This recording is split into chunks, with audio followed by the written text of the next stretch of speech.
Hey everyone, I'm Dr. Gabriella Safdieh. I'm one of the doctors here at Parsley Health in New York City. Today I'll be joining Little Spoon for a pop quiz to test a little bit about your nutrition knowledge. So let's get started. What essential mineral do you think is the most common that your mini may lack?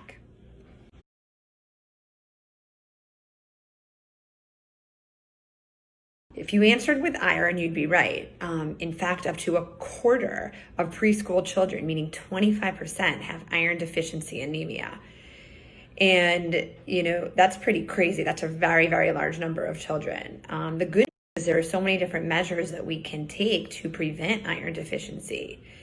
And it's super important to prevent iron deficiencies, since down the line, children that do suffer from iron deficiency have poor neurocognitive outcomes compared with those that, do not have iron deficiency anemia. Okay, the second question. How can you spot an iron deficiency?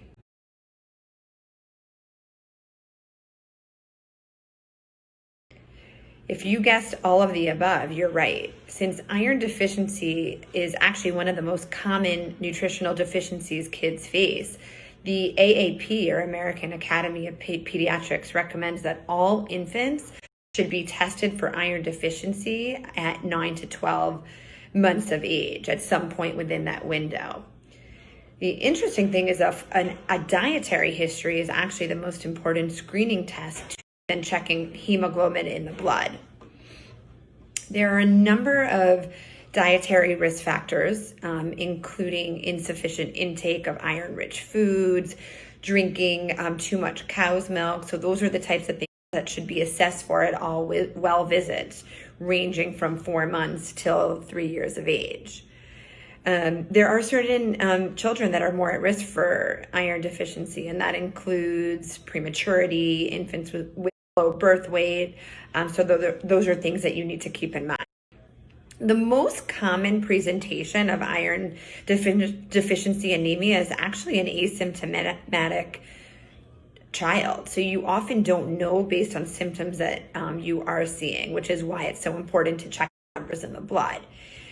Less frequently, we do see symptomatic children with anemia, and that includes fatigue, being very pale, a little bit more irritable. You can have certain heart findings, such as an enlarged heart, babies that, poor feeding and tachypnea. And like I mentioned, down the line, you can see those neurocognitive outcomes. The final question: how can parents help boost their children's iron intake?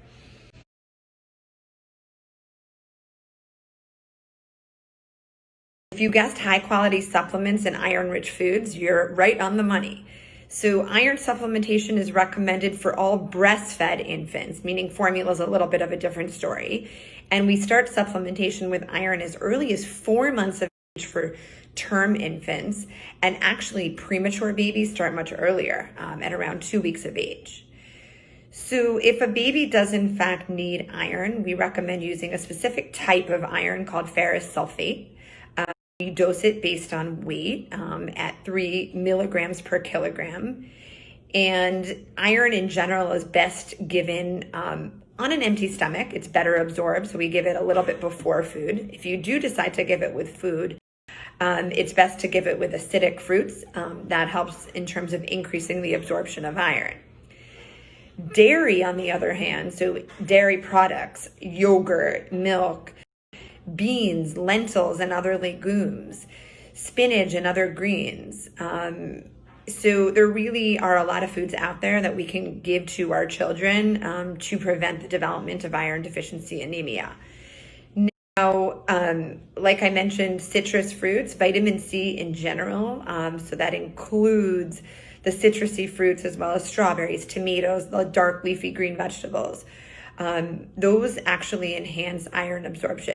I do recommend always giving at least 1 to 2 servings a day of the vitamin C rich foods.